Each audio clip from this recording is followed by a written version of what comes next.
আসসালামু আলাইকুম। Notice review চ্যানেলে আপনাদের সবাইকে স্বাগতম। আপনারা দেখতে পাচ্ছেন কারা অধিদপ্তর থেকে নিয়োগ বিজ্ঞপ্তি প্রকাশ করা হয়েছিল 13 ফেব্রুয়ারি 2025। কারা অধিদপ্তরের রাজস্ব খাতভুক্ত নিম্ন বর্ণিত শূন্য পদে ইউনিফর্ম সরাসরি জনবল নিয়োগ নিমিত্ত পদের পার্শ্বে উল্লেখিত যোগ্যতা সম্পন্ন প্রকৃত বাংলাদেশি নাগরিকের নিকট হতে নিম্নোক্ত শতাধিক দরখাস্ত করা আহ্বান করা যাচ্ছে। মাঠ শুরু হয়ে গেছে।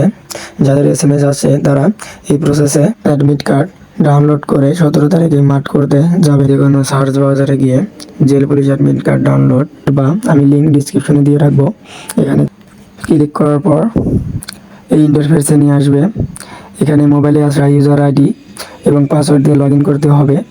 এই অ্যাডমিট কার্ডটি কোনো কম্পিউটার দোকান থেকে প্রিন্ট আউট করে 17 তারিখে মাঠ করার সময় অন্য ডকুমেন্টের সাথে এটিও নিয়ে যেতে হবে।